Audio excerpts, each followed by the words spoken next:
Dear student, so what suggestions you could give to your second year and first year students as you have more experience than those? So, to all the university students, to all the colleges, what the suggestions you are giving for your juniors? Okay, like it was a very good question that I have received from your end, and it was, I feel personally I am a lucky person like to give suggestions. There are many suggestions to give at this point of time, but I will be giving only two or three. Okay, na? Okay, So first thing would be, don't take anything granted.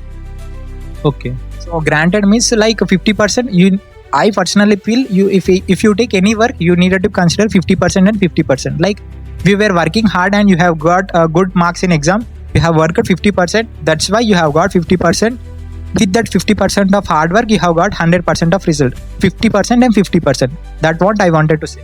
okay, So next 50% would be, if you were considering this like you have not at all prepared for the exam and you have given the exam, you will be confirmly 100 to 200% you will be getting failed. That's what, when you have not at all giving this 50%, you will be failing. So that's what I wanted to say. So means, don't take anything granted. Like if you were feeling for this exam that you have not at all given, you have failed in exam, you should not feel low.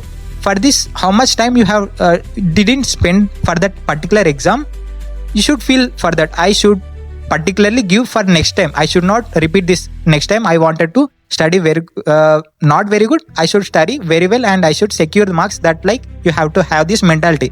That was the basic first suggestion I could give. Did you got what I wanted to say? I got it. So next suggestion would be, make a communication with everyone. Communication is very important. Like you needed to be able to speak with every person who are present, everyone here.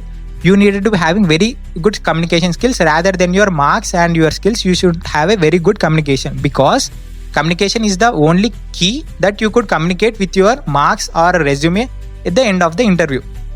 So third one would be, rather than being only theoretical way and practical way, you try to be like web development. If you were focusing on web development, you to try to do practical oriented. I told like, you should not be like it's not my intention, you should not be only theoretical and practical. You try to be with more practical. Yes, exactly, freelancing, and moreover you try to make networking. That was the basic thing I wanted to say. And moreover, one bonus point I wanted to share is, you try to make a network with people who are actually in that field. If you were making a network with that people, you will be getting more knowledge. Because like I will be telling one example. Like if you take an example of bicycle, at initial stages no one learns without falling. Did you obey? Yes, I would.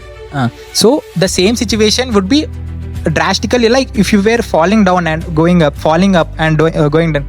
So you will be knowing what the people used to say, like don't go there, don't go. By considering those people's situation, you should be considering, and you should be in a place like, at the end of the day you will be learning by falling and going up. So that was the thing. And basically, did you got all these points what I wanted to share? Yeah, I got it. So this was the basic ideas that I got from the when you have asked this question. So you try to be polite, and it's not about politeness.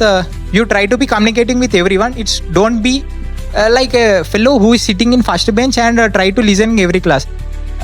Be communicating with everyone, and moreover you should be a very good listener. I used to feel very good about this point. That's what I wanted to share. Okay, thank you so much.